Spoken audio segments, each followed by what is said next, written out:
देश का सबसे शांत इलाका कहे जाने वाला लद्दाख इन दिनों हिंसा और तनाव की गिरफ्त में है। बुधवार को हुई हिंसा के बाद हालात अब भी तनावपूर्ण बने हुए हैं। लेह में कर्फ्यू जारी है और कारगिल बंद का भी आह्वान किया गया है, लेकिन इस पूरे मामले ने कई बड़े सवाल खड़े कर दिए हैं। हिंसा क्यों भड़की, कौन है इसके लिए जिम्मेदार और क्या लद्दाख की मांगों को अब सुना जाएगा।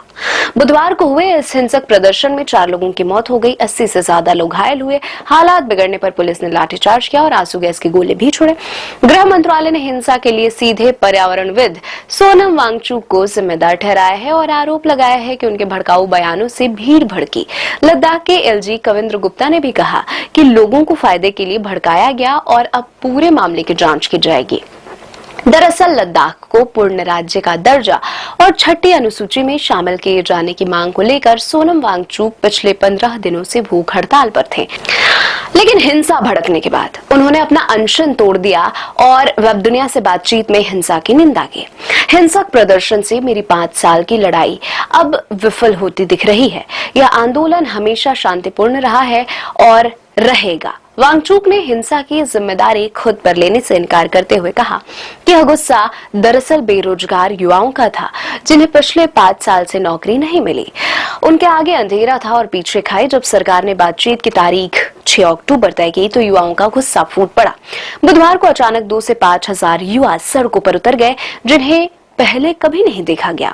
वांगचुक ने साफ किया कि उनका आंदोलन कभी राजनीतिक नहीं रहा, लेकिन उन्होंने चेतावनी दी कि अगर अब भी सरकार ने लद्दाख की बात नहीं सुनी तो आगे फिर हिंसा भड़क सकती है।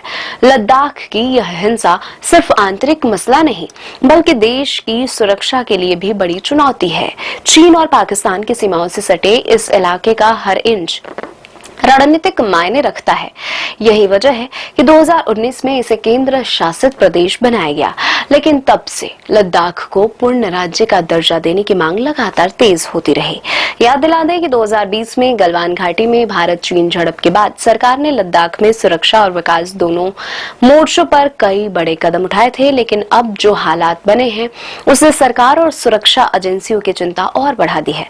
लद्दाख की हिंसा बताती है कि लोगों की आवाज अब अनसुनी नहीं की जा सकती है। सवाल ये है कि क्या सरकार 6 अक्टूबर की बैठक में ठोस समाधान पेश कर पाएगी या फिर लद्दाख एक बार फिर आंदोलन की आग में झुलसता रहेगा।